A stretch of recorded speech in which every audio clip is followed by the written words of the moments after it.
The study aims to find out the types of robbery that Botak chains, which is one of the Malaysian gangsters, involved in. Secondly, the researchers want to distinguish the classifications of robbery or hirabah. Next, to examine the types of punishment have been sentenced to Botak chain, and said that the research also done to explore the punishment commensurate with the crime committed by Botak chain, and lastly, to identify the difference between civil and Islamic law upon the robbery. We comes up with a few questions related to our study. Firstly, what types of the robbery that Botak chains, which is Malaysian gangsterism, involved in? Second, how many types of robbery or hirabah can one be involved in? And thirdly, what types of punishment have been sentenced to Botak chain? Next question is, does the punishment commensurate with the crime committed by Botak chain? And for the last one, what is the difference between civil and Islamic law upon the robbery? There are two problems found related to our study. Firstly, robbery is such a serious crime. It does not just involve one's properties only, but also someone's life. Other problem is the number of crimes in our country have been raised recently. The statistic from the Department of Statistics Malaysian official portal reported that Malaysians involved in crime cases were 256.6% per 100,000 population in 2019. The research design, the study used qualitative design, aiming to analyze the difference between Islamic law and civilizations towards crime that happened a long time ago in Malaysia. The research instruments used by researchers in this study is by referring to the research paper from the previous.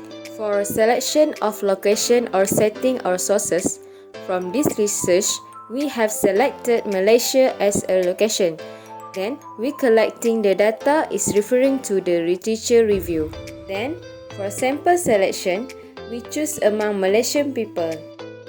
For data collection, there are few methods used by the researcher in obtaining the data. The main method that the researchers use in collecting the data is referring to the literature review.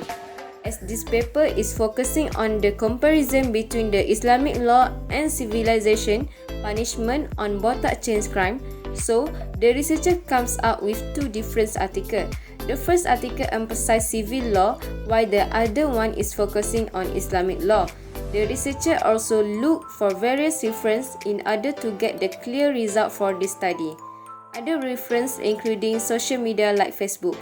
Next, the researchers also use the news from News Straits Times.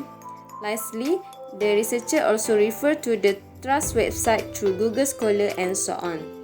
For data analysis, from first article, we can analyze that in 2009, firearm-related casualties in the Klang Valley were the highest and the trend for an 11 years period. The accuracy was unusual.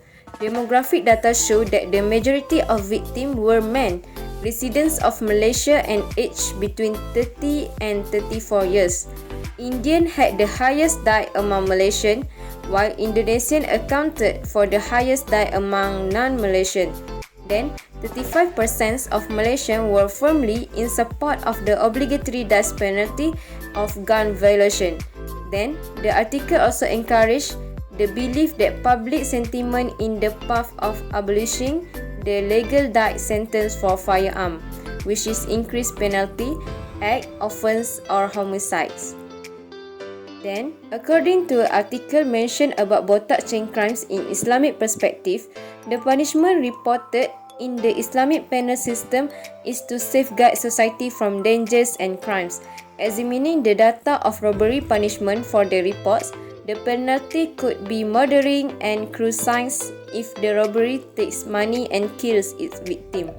If the robber threatens to take money without murder and abuse, amputation of his hand and leg is the penalty. If without taking money he kills his victim, he'll be hanged. If he assaults and innocent people without murder, exile may be the penalty. We divided the result that we got from the study into two parts, which are Islamic law punishment and criminal law punishment.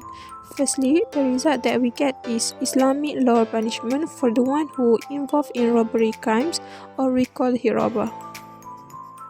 From the verse, in Surah Al-Ma'idah verse 33, Allah mentioned that for those who did horrible crime will be punished with death, crucifixion, cutting off their hands and feet on opposite sides, or exit from the land.